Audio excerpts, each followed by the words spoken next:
அன்பர்களுக்கு வணக்கம். இன்னைக்கு நம்ம வீடியோல சாக்ஷாத் தேவி பராசக்தி அம்சமா வாழ்ந்து பல பேர் வாழ்க்கையில மிராக்கிள்ஸ் நடத்தி இன்னைக்கு சேலத்துல சமாதி ஆகியிருக்கிற தேவி மாயம்மா பத்தி தான் பார்க்க போறோம். ஆதிபராசக்தி வாழைத்தாய் போலவே பெண் சித்தர்களுடைய ஆதி அந்தம் அறியப்படாதவையே. அம்மா இங்க, அதாவது கன்னியாகுமரிக்கு 1920களில் வந்ததா கூறப்படுது.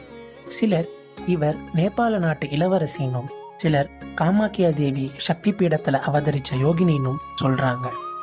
அம்மா இங்க இளம் குமரியா வந்திருக்கா. ஆனா தேக அழகென்பதோ ஒரு வகை மாயை.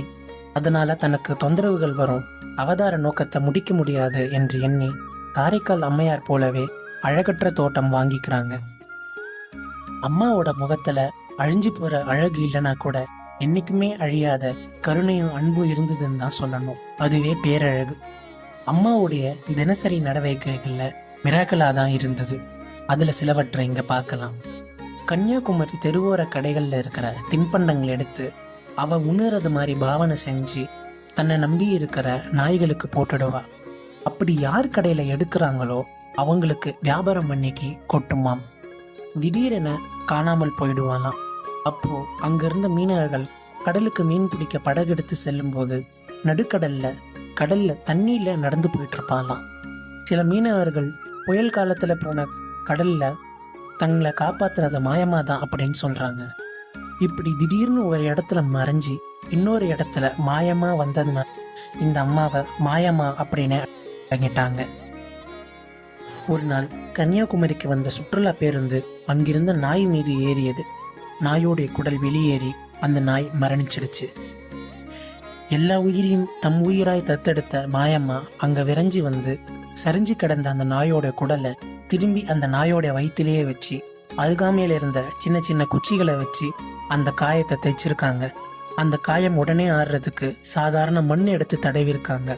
என்ன ஒரு ஆச்சரியம்! கொஞ்ச நேரத்திலேயே இறந்து ஈமுச்சிட்டு கிடந்த அந்த நாய் எழுந்து துள்ளி குதிச்சு ஓடி இருக்கு. இதை பார்த்தவங்களை அன்னைக்கு தான் முடிவு செஞ்சாங்க, இவ சாதாரண பெண்மணி கிடையாது, சாக்ஷாத் தேவி கன்னியாகுமரியோட அம்சம் அப்படின்ட்டு. சமகாலத்துல வாழ்ந்த சில சித்த புருஷர்களுக்கும் மாயம்மாவுடைய மகத்துவமும் அவதார நோக்கமும் தெரிஞ்சிருக்கு. எனவேதான் தங்களுடைய பக்தர்கள் சில பேரை அம்மாவை சென்று தரிசனம் பண்ணும்படியா கோரியிருக்காங்க. இதுல சிலர் திருவண்ணாமலை விசிறி சுவாமிகள் என்று அழைக்கப்பட்ட யோகிராம் சுரத்குமார் சுவாமிகள், பூண்டி மகான் திருக்கோயிலூர் ஞானானந்தகிரி சுவாமிகள். ஒரு நாள் பக்தர் ஒருவருடைய கார்ல ஏறிட்டு மாயம்மா எங்கெங்கோ சென்றிருக்காங்க. ஆனா எங்கேயுமே அவங்களுக்கு அந்த திருப்தி கிடைக்கல. பக்தரும் என்ன செய்யறதுன்னு திகைத்து நின்றுருக்காரு. அப்பதான் பக்தருடைய மனசுல திருவண்ணாமலை செல்லும்படி ஒரு எண்ணம் மாயம்மா பிறப்பிச்சிருக்காங்க. எனவேதான் மாயம்மாவை அழைச்சிட்டு நேரா திருவண்ணாமலை சென்றிருக்காரு. இவங்க அங்க போய் சேர்றதுக்குள்ள இருட்டாயிடுச்சு. அப்போ திருவண்ணாமலையில விசிறி சுவாமிகள் என்று அறியப்பட்ட யோகிராம் சுரத்குமார் சுவாமிகள் ஒரு பாத்திரக்கரை அருகே உறங்குவது வழக்கம். மாயம்மா வந்திருப்பதை அறிந்த சுவாமிகள் உடனே எழுந்து வந்து அம்மாவை காரை வெளியில நின்னே தரிசனம் செஞ்சிருக்காங்க. 2 பேருமே மௌனமாகவே ஒருத்தர் ஒருவர் பார்த்து கொண்டிருந்தனர். இரவு முழுவதும் அம்மாவை தரிசனம் செஞ்சுட்டு சுவாமிகள் ஒரு பீடியை புகைச்சபடியே அமர்ந்திருந்தார். அவர் காரினுள் இருந்தபடியே அம்மாவும் பார்த்து கொண்டிருந்தார். எதுவுமே பேசல. பின் பொழுது விடிந்ததுக்கு அப்புறம் மாயம்மாவுடைய உத்தரவின் பேரில் கார் புறப்பட்டது. இது குறித்து விசிறி சுவாமிகள் கிட்ட பக்தர்கள் கேட்டபோது, இந்த பிச்சைக்காரனை ஆசீர்வதிக்கிறதுக்காக தேவி கன்னியாகுமரியிலிருந்து வந்திருக்கா என கூறிவிட்டு அவருடைய பாணியிலேயே சத்தமா சிரிச்சிட்டு இருந்தாராம். வள்ளலாருடைய சன்மார்க்கத்துல பெரும் நாட்டம் கொண்ட திரு ராஜேந்திரன் ஐயா என்பவருடைய பணிவுடைகளை மாயம்மா பெரிதும் ஏற்றுக்கொண்டாங்க. பின்னால அவருடைய இல்லத்தையே தனது வாசஸ்தலமா கொண்டு சேலத்துக்கும் புறப்பட்டுட்டாங்க கன்னியாகுமரியிலிருந்து. அப்போ மழை இல்லாம வாடி போன அந்த வட்டார மக்களுக்கு அந்த பருவ மழையை ஒரு நாள்லயே பெய்ய வச்சு அம்மா அதிசயம் செஞ்சு காமிச்சிருக்காங்க.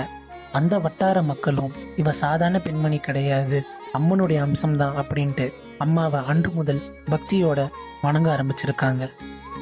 இப்படியெல்லாம் பல பேர் வாழ்க்கையில பல மாற்றங்களையும் பல ஆசீர்வாதங்களையும் செஞ்ச அம்மா 1992ஆம் ஆண்டு பிப்ரவரி மாதம் 9ஆம் நாள் தான் பரிபூர்ணம் அடைய போவதை முன்னரே அறிவிச்சு அதை வெளிப்படுத்தியும் சமாதி அடைஞ்சாங்க. இன்னைக்கும் நீங்க கன்னியாகுமரி அம்மன் கோயில் போனீங்கன்னா அம்மன் கோயில் பின்புறத்துல அம்மா மாயம்மாக்கு ஒரு சின்ன நினைவிடம் உள்ளது.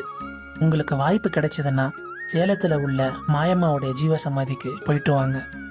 அனைவருக்கும் அம்மாவுடைய பரிபூர்ண அருள் கிடைக்குமாறு பிரார்த்தனை செஞ்சுக்கிறேன். ஜெய் பவானி.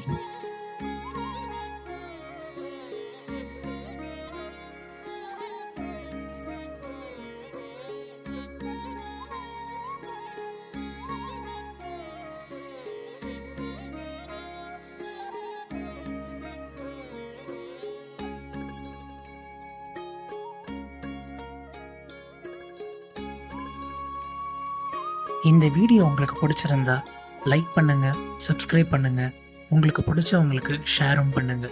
நன்றி.